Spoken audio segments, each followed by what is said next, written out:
মন্ত্ৰী অতুল বৰাৰ সৈতে বোকাখাতত দুৰ্ঘটনা ৰোধৰ ব্যৱস্থা সম্পৰ্কে সাংবাদিকে কথা পাতি থাকোঁতে পুনৰ পথ দুৰ্ঘটনা বোকাখাতত। বোকাখাতৰ লোকজনত পথ দুৰ্ঘটনা। এখন এনফিল্ড বাইক আৰু তেল পৰিবাহী টেংকাৰ মাজত দুৰ্ঘটনা।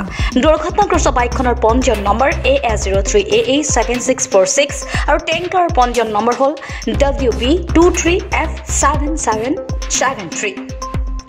দুৰ্ঘটনাত গুৰুতৰভাৱে আঘাতপ্ৰাপ্ত হৈছে দুই আৰোহী আৰু দুই আৰোহীকে ততাতৈয়াকৈ বোকাখাত চিকিৎসালয়লৈ প্ৰেৰণ কৰা হৈছে।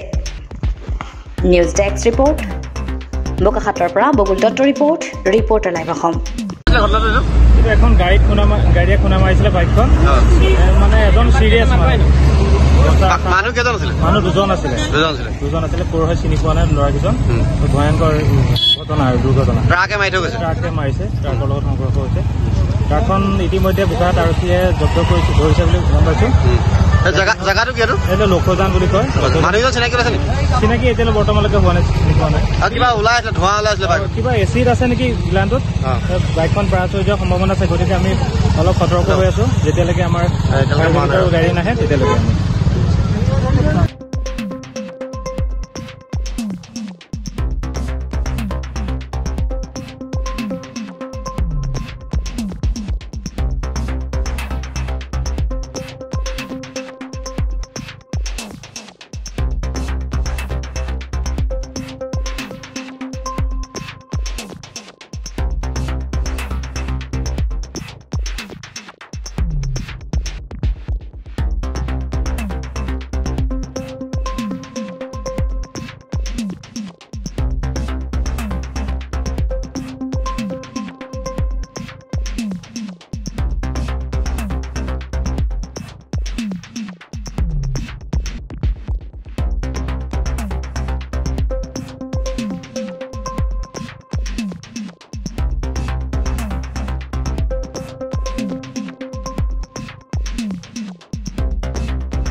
Reporter live Assam.